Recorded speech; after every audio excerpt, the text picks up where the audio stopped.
is a month where we celebrate the Black history and the fight that was put up to gain the rights that we have today. During the time of segregation, most blacks or women weren't able to vote. They had to use separate water fountains and sometimes couldn't even use the same buildings. Thurgood Marshall was born July 2nd, 1908, and passed January 24th, 1993. His parents were Norma Marshall and Williams Marshall. Marshall was married to Norma Marshall and then later on married Vivian Marshall.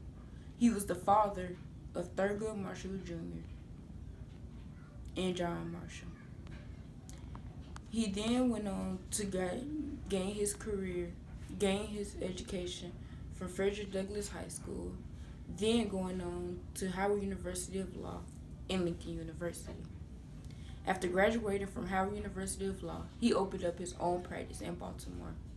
He was rejected from the University of Maryland due to his race. After hearing another student had been rejected due to race, he then decided to take the University of Maryland to court, winning the case. And guess what? That was just the beginning of Marshall's fight for segregation. Marshall then went on to work for the NAACP. Marshall was known for his fight his fight that he put during civil rights and his passion for law. Marshall was then selected by the NAACP to become the chief counsel. Marshall was well known throughout the NAACP for the fight he put up against segregation. One of the biggest cases that Marshall argued was the Brown versus Board of Education, which he fought in 1954, arguing that schools should not be segregated. During this time, students were placed in separate schools based on their race. While in many states, it was illegal for students to even be combined, blacks and whites. They had to be their separate ways. Marshall argued that separate schools should not be equal, winning the case and arguing that segregation in schools was unconstitutional. But then, in 1961, John F. Kennedy appointed Marshall as judge on the United States Courts of Appeals.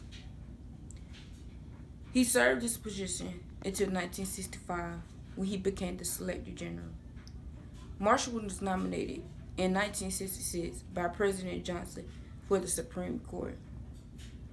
He was the first African American to ever serve a position like this. He continued to gain his rights of individuals while even taking this position. Marshall served for 24 years, retiring in 1991, and was replaced by another African American man to continue his legacy. Due to heart failure, Marshall passed January 24th, 1993. He left behind a legacy for using his rights to gain rights for others. He also achieved one of the highest positions in the government as a member of the Supreme Court. Some interesting facts you should know about Marshall. Marshall had to memorize the Constitution as a punishment for bad behavior in class. Out of all 32 cases that Marshall ever argued throughout his career, he won 29 of them.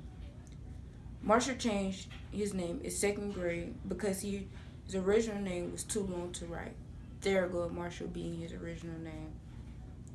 One quote I will always remember is, "In recognizing the humanity of our fellow beings, we pay ourselves the highest tribute." And Marshall always would describe his work as long as you do what you think is right, the law will catch up. Alongside Marshall, he had some great people that picked up his legacy. Martin Luther King Jr. being one, also fighting for the rights that we have today, put up a big fight from boycotts and everything. Malcolm X being another great one. Rosa Parks and many others that fought for the rights that we have today. Thank you.